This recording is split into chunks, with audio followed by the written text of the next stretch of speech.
Okay, so this is Thomas. Thomas was admitted to the hospital following a motor vehicle accident. He is diagnosed with Parkinson's as well as COPD, hypotension, and atrial fibrillation.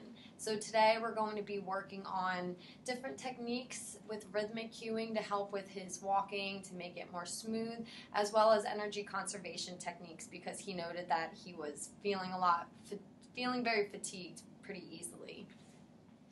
Okay, so hi Thomas, how are you today? I'm doing fine, how are you? I'm good. How is your energy level today? Do you feel up for trying out some walking? Yeah, I think I can do that today.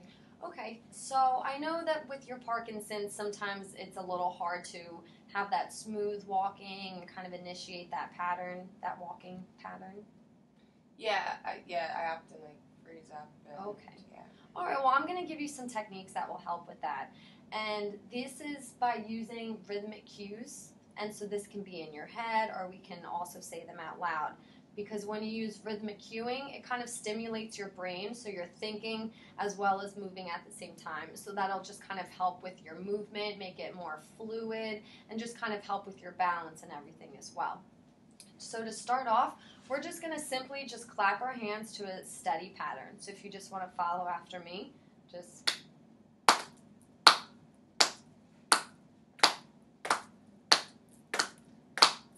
Good. And really just picture your hands moving. Keep that pattern moving. Okay. So now what you can do is you can add kind of just stepping with your feet while you're sitting with the clapping. And also we can count. That will also help with kind of initiating that movement. So we'll start following after me. And 1, 2, 1, 2. Add your legs now. 1, 2, 1, 2, 1, 2, 1, 2, 1, 2, 1, 2. Good. All right, so do you want to show me? Do that for me just for about just a few seconds. 1, 2, 1, 2, 1, 2, 1, 2, 1, 2, 1, 2, 1, 2, 1, All right. 2. Awesome. So now we're going to try that same thing, but we're going to walk.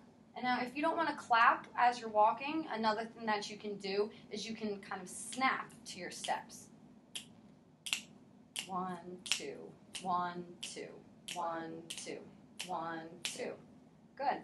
So then you can always start off in your head, and if it gets a little difficult for you, you can even say it out loud. Sometimes that helps. So start off in your head thinking 1, 2, 1, 2, 1, 2.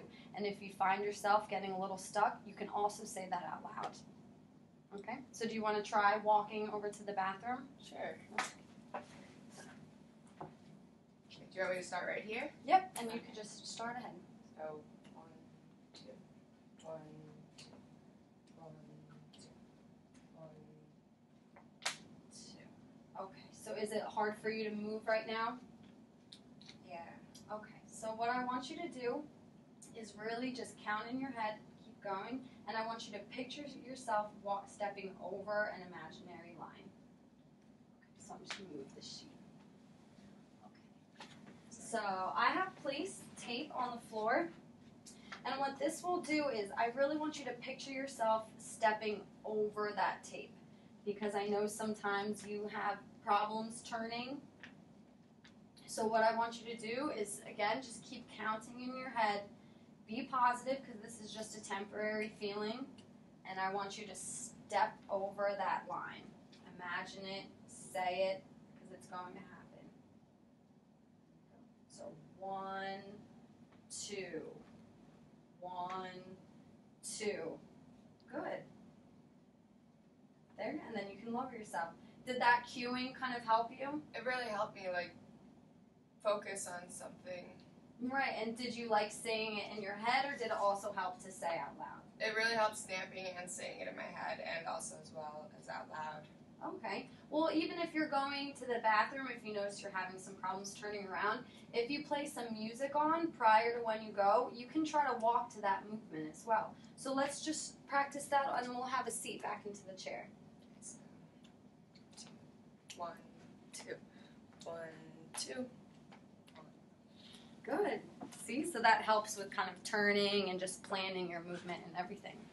All right, so now what we're going to work on, you said that you were feeling easily fatigued when you were doing certain activities? Mm-hmm. Stuff around the house, yeah. Oh, yeah. What about, which ones were the most fatiguing for you?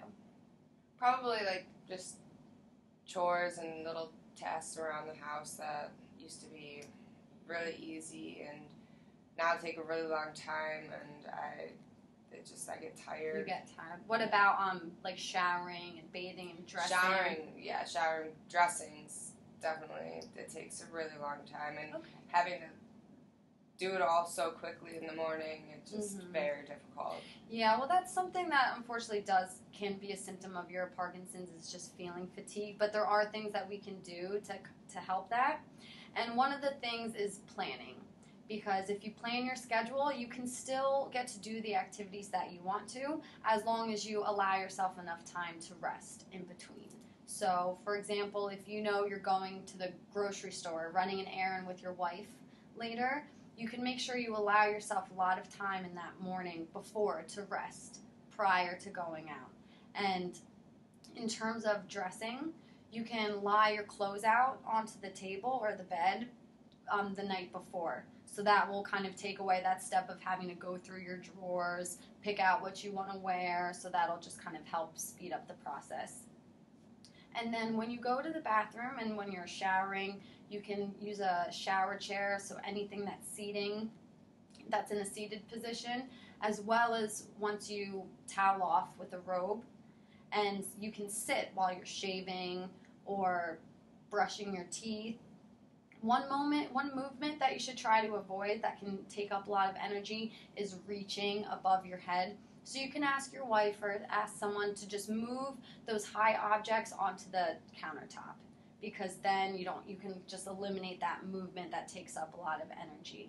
Yeah, I understand, because I always try to reach for my toothbrush and it's a job. It just gets you tired. Yeah. So if you have it right there on the countertop, then it's right there. It's easily accessible, and that just kind of will save you a lot of energy. So you can do your brushing your teeth sitting down, you can comb your hair sitting down, and then even when you get dressed, you can use button-up shirts, because that eliminates the motion of lifting your arms up. And you can also sit on your bed while you're getting dressed, so you don't have to keep moving up and down. Especially because if I have my clothes laid out, it almost makes it easier because they're right next to me. Right, so you don't have to keep getting up and down and moving. All right, so yeah, you could definitely try those out, and then let me know how those work for you, and then I'll see you next week, okay? Perfect. All right, Thank you so much. Oh, thank you, Thomas.